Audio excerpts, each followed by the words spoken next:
All right, high school sports now, baseball. Poquoson has a rule where after they win, they do something called dropping the hammer. But after they won their 4th straight 2A region title, first-year head coach Craig Zimmerman dropped 4 hammers. This is the proof of that video right now as the Islanders head to states for yet another year.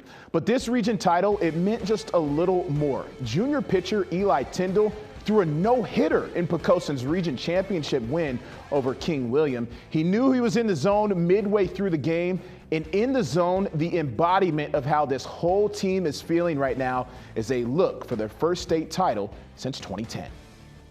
I mean, when I was in the 4th inning, I kind of realized I had it.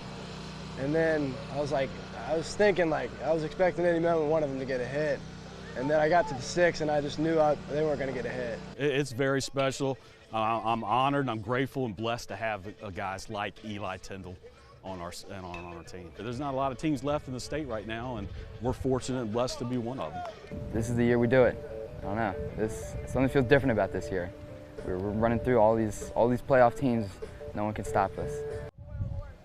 And while the baseball team is in the midst of a state title push, their center fielder, that guy right there, Baker Green, has already won a few of his own. During this past weekend's Class 1 and 2 track and field championships, Baker took home the titles in the 100 and 200-meter dash. He's fast on the track, and it's been a fun couple weeks for the senior. I can't believe I did that, really, because I probably had the worst start I've ever had. I mean, I was in dead last for the majority of the race, and then I just kicked it into overgear, really.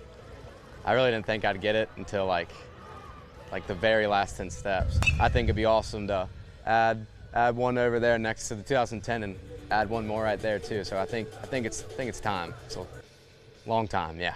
We need it.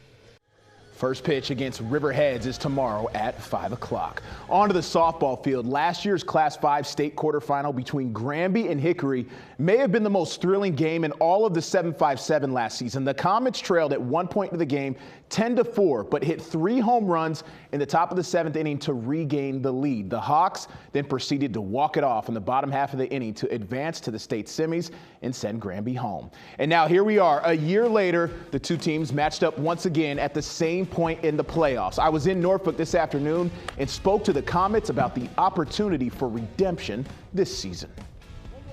You know, it's pretty exciting because we know that we want to, what they call is get our get back. So basically try and beat them this year. You know, we're all anxious at the same time knowing that we have to play such a good team that's on the same level as us. We want to learn from the mistakes that were made last year that caused us to maybe lose, and we want to just grow from that and be better. It's our very last home game, and this is where we wanted to play, and this is what happened, so we made it happen. They have great players, great athletes, great pitching, great hitting, but we know what we have as well. And, you know, just over the years, you know, we try to play all the teams outside of our district very tough, and I think we've done that. We know what we have to bring to the table, but other teams also know that they have to bring, you know, their best game to beat us. So we're just looking to go in and do what we've, you know, been doing, and hopefully we can come out with a win. That game is tomorrow at noon at Granby High School. Granby won the region title a few days ago against Kecoughtan. The Warriors, of course, still in state, getting ready to play 21-1 Kellam, whose only loss of the year actually came to the Comets. The Warriors say the lessons they've learned from their 2 losses this season puts them in prime position to make some noise and capture a state title. But until you have that one game where you're like, hey, wait a minute, we can play, you know, that helps out, and I think that's one of the big things that the girls took from that. Coming this far as we've gone, especially going to states our senior year, it's surreal. I think we all love and care for each other, and we want to work hard for our own advantage, but I think we're also celebrating each other's successes. We've been with Coach Red. The seniors have been with Coach Red for 5 years now from JV. It would just mean the world. First pitch is at Kellam tomorrow at 5 o'clock. And onto the pitch now. Maury girls soccer has been on the right end of some nail-biting results, but at the end of the day, it doesn't matter how you win because these Commodores are finding a way to keep on dancing. Maury defeated Menchville last week at Powhatan Field for the 5A region crown. Now their opponent this week, the Kellam Knights, only one loss of the season, only lost one time this season, have outscored opponents 89-4. It's a big game for the Commodores, but one they're up for.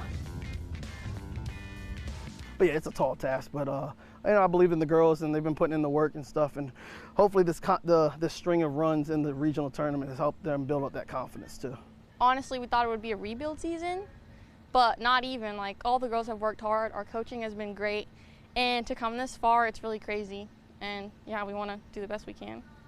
That game starts tomorrow at Powhatan Field at 5:30.